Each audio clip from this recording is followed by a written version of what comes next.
사람이 살아가면서 참 어려운 것이 있습니다. 여러 가지가 있겠지만 무엇보다 타인과의 관계가 아닐까 싶습니다. 어떤 사람과는 좋은 관계를 맺고 그렇게 유지하며 살아가지만 또 어떤 사람과는 나쁜 관계 속에서 살아가기도 합니다. 그래서 누군가를 만나 좋은 관계를 유지하며 산다는 것은 참 이렇게 복된 일이라 할 수 있는 것이지요. 그런데 우리가 살아가다 보면 좋은 관계였는데 어긋나기도 하고 그러다가 아예 관계가 깨어지는 일도 일어납니다. 그것도 그냥 깨어지는 것이 아니라 어느 날은 어느 순간부터 원수 같은 관계가 되어서 정말 원수처럼 지내게 됩니다. 문제는 관계가 한번 이렇게 깨어지면 회복하는 것이 쉽지 않다는 것입니다. 한번 관계가 깨어지면 시간이 지나도 회복하기가 너무나도 어렵게 되는 것이지요. 이런 관계가 회복되는 방법은 있습니다. 누군가가 먼저 다가가면 되지요. 근데 회복을 하려면 누군가 먼저 다가가야 하고 대가를 치러야 하고 희생을 해야 합니다. 그런데 관계가 깨어졌는데 누가 먼저 그 일을 하겠습니까? 게다가 만약 내가 먼저 상대방에게 손을 내밀어야 한다고 할 때 내가 가진 가장 소중한 것을 그에게 주며 회복해야 한다고 한다면 우리는 결코 그것을 받아들이지 못할 것입니다. 그래서 많은 사람들이 관계를 회복하는 것을 포기하고 그대로 살기를 선택하는 것입니다. 그런데 사실 우리에게도 이처럼 깨어진 관계가 있었습니다. 깨어진 관계를 넘어 원수되었던 관계였습니다. 바로 우리와 하나님과의 관계입니다. 우리는 하나님과 원수된 채로 그분을 피하며 살았고 관계를 회복할 의지도 능력도 없었습니다. 심지어 우리는 이 관계가 깨어진 줄도 모른 채 원수로 살아가다가 죽을 수밖에 없었습니다. 그런데 이런 날을 그냥 내버려 두지 않으시고 우리 하나님이 먼저 손을 내밀어 주셨습니다. 먼저 화목하기를 청하셨습니다. 그것도 그냥 우리를 찾아오신 것이 아니라 자신의 아들을 내어주시면서 우리와 화목할 것을 요청하셨습니다. 그리고 끝내 그 아들은 자신의 목숨을 내어 우리와 화목을 이루었습니다. 이 도저히 이해할 수 없는 하나님의 비상식적인 사랑이 고난주간 우리가 묵상해야 할 복음의 핵심입니다. 오늘 우리는 로마서 5장 10절의 말씀을 나눌 텐데 이 말씀을 통해 하나님께서 깨어진 우리와의 관계를 어떻게 다시 세우셨는지 우리가 어떤 은혜를 입은 존재인지를 돌아보면서 주시는 은혜를 깊이 깨달을 수 있는 귀한 은혜의 시간이 되기를 바랍니다. 첫 번째, 우리는 하나님과 원수되었던 존재들이었습니다. 오늘 본문의 말씀 위에 8절을 보면 이렇게 시작을 합니다. 우리가 아직 죄인 되었을 때에. 이 말씀은 우리가 단순히 과거에 죄인이었다 이 말이 아닙니다. 하나님과 전혀 관계 회복의 조건이 없는 상태를 의미하는 말씀입니다. 다시 말하면 우리는 하나님과 완전히 단절된 상태로 하나님을 사랑하지도 않았고 찾지도 않았고 오히려 하나님을 거역하던 상태, 육체의 욕심을 따라 사는 상태, 그러니까 하나님과 정반대 방향으로 살던 그런 상태를 의미하는 것입니다. 그런데 이렇게 말씀을 드리면 단순히 우리가 하나님을 모르고 사는 존재였구나 라고 생각하기 쉽지만 그렇지 않습니다. 10절을 시작하면서 무엇이라고 말씀합니까? 곧 우리가 원수 되었을 때에. 그러니까 우리가 하나님과 단절된 상태로 살면서 하나님과 완전히 원수된 상태로 살았다는 것입니다. 그런데 이렇게 하나님과 원수된 상태였던 이때에 두 번째, 주님이 우리를 위하여 죽으셨습니다. 이렇게 우리가 하나님과 원수되었을 때에 하나님은 자기 아들을 보내주셔서 우리를 대신하여서 죽게 하신 것입니다. 중요한 것이 무엇입니까? 그 누구도 아닌 우리를 위해, 나를 위해 죽으셨다는 것입니다. 우리가 갚아야 할 죄의 값을 대신 지시고 우리가 받아야 할 심판을 대신 받으시고 십자가에 달려 돌아가셨습니다. 이것이 가장 이해되지 않는 사건이지요. 내가 사랑하는 사람을 위해서도 내 소중한 아들을 내어놓는 경우는 없습니다. 그런데 원수를 위해 자신의 가장 소중한 아들을 내어준다는 것은 인간의 상식으로는 도무지 불가능한 일입니다. 그런데 그럼에도 불구하고 주님은 우리가 여전히 원수로 행할 때에 우리를 대신하여 십자가에서 죽으심으로 그 사랑을 확증하셨습니다. 그런데 도대체 왜 이러시는 것입니까? 도무지 우리 상식으로는 이해되지 않는 일, 이 용납되지 않는 이 일을 왜 하신 것입니까? 첫 번째, 하나님과 우리와 화목하게 하시기 위해서였습니다. 2차 세계대전 당시 네덜란드에 코리 텐 붐이라는 분이 계셨습니다. 그녀는 유대인을 숨겨주었다는 이유로 수용소에 갇히게 되었는데요. 그곳에서 사랑하는 언니를 잃었고 간수들로부터 짐승보다 못한 모욕을 당했습니다. 그녀에게 나치는 자신의 인생을 송두리째 빼앗아간 철천지 원수였습니다. 전쟁이 끝나고 난 뒤에 수용소를 나온 그녀는 독일의 한 교회에서 하나님은 우리의 죄를 바다 깊은 곳에 던져 용서하셨다는 그런 내용의 복음을 전하고 있었습니다. 설교가 끝난 후에 한 남자가 그녀에게 다가왔습니다.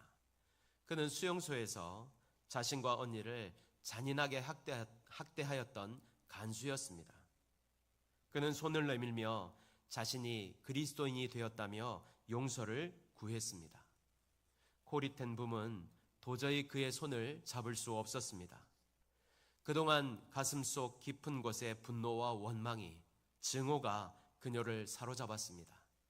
그때 그녀는 마음속으로 기도했습니다. 주님, 저는 저 사람을 용서할 수 없습니다. 그러나 주님이 원하시는 화목의 손을 내밀 수 있도록 도와주십시오. 기도를 마친 후에 의지적으로 손을 내밀었고 그의 손을 잡는 순간 하늘의 평강과 사랑이 그녀에게 임하였습니다. 그리고 그녀는 눈물을 흘리며 형제여, 당신을 용서합니다. 온 마음으로 당신을 용서합니다. 라고 고백했다고 합니다.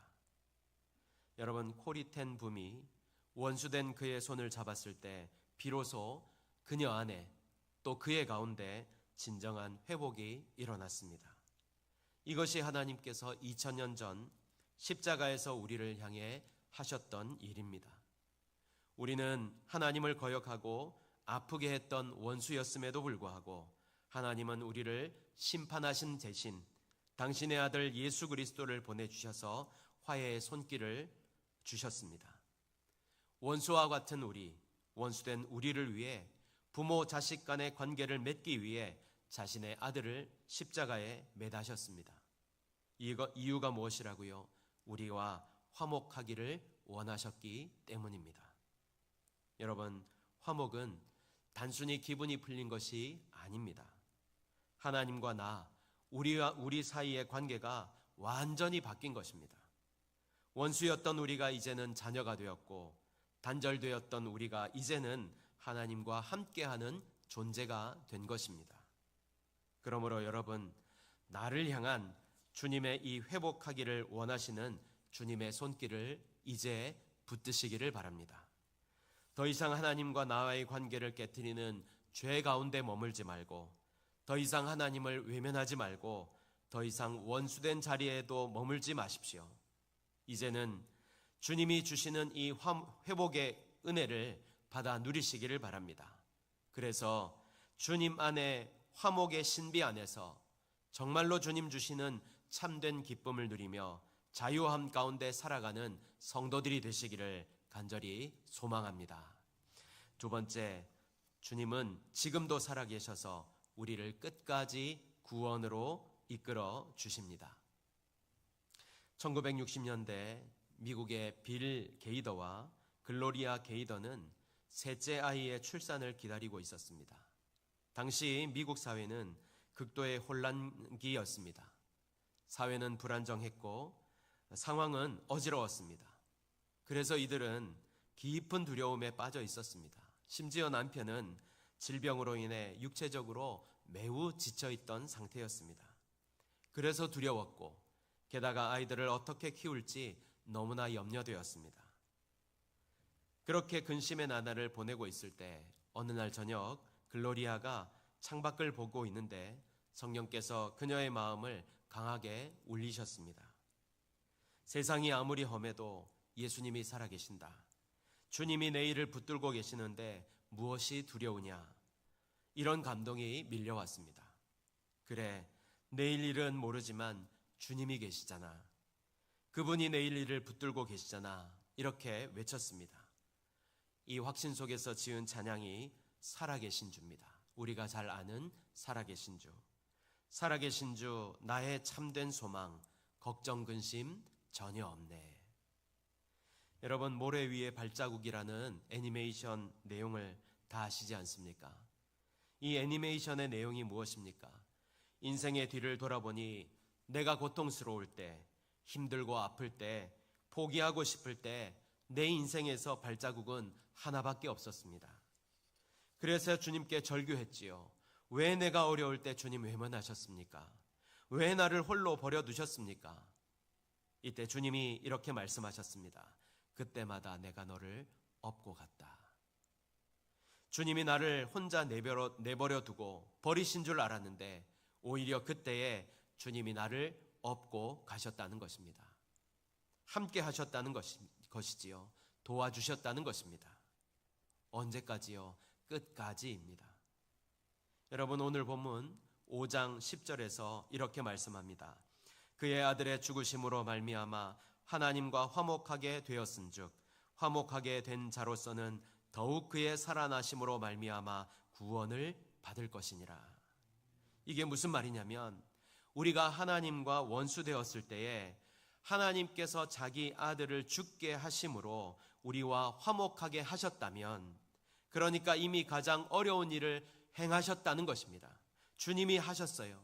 그래서 화목하게 된 우리를 끝까지 붙드시는 것은 분명하다는, 더 확실하게 우리를 붙드실 것이라는 약속의 말씀인 것입니다. 특별히 10절을 다시 보시면 더욱이라는 단어가 나오는데요. 원수되었을 때의 아들을 죽여 화목하게 하신 하나님이 이제 자녀가 된 우리를 얼마나 더욱 확실하게 책임지시겠느냐라는 강한 어조의 말씀인 것입니다. 정리하면 우리 주님은 2000년 전에 화목하고 이제 끝난 것이 아니라 지금도 살아계셔서 우리를 붙들어 주시고 넘어질 때 우리를 일으키시고 끝까지 구원으로 이끄시겠다는 약속의 말씀을 주고 있는 것입니다. 그래서 우리의 구원은 흔들리지 않는 것입니다. 그러므로 우리는 어떻게 해야 됩니까? 내 힘을 의지하는 삶이 아니라 살아계신 주님을 의지하는 삶을 살아야 하는 것입니다. 여러분, 원수되었던 우리와 화목하게 하신 주님은 절대로 저와 여러분을 중도에 포기하지 않으십니다. 우리 주님이 항상 우리와 동행하시며 우리 구원의 여정을 끝까지 책임지실 것입니다. 어디까지요? 끝까지입니다.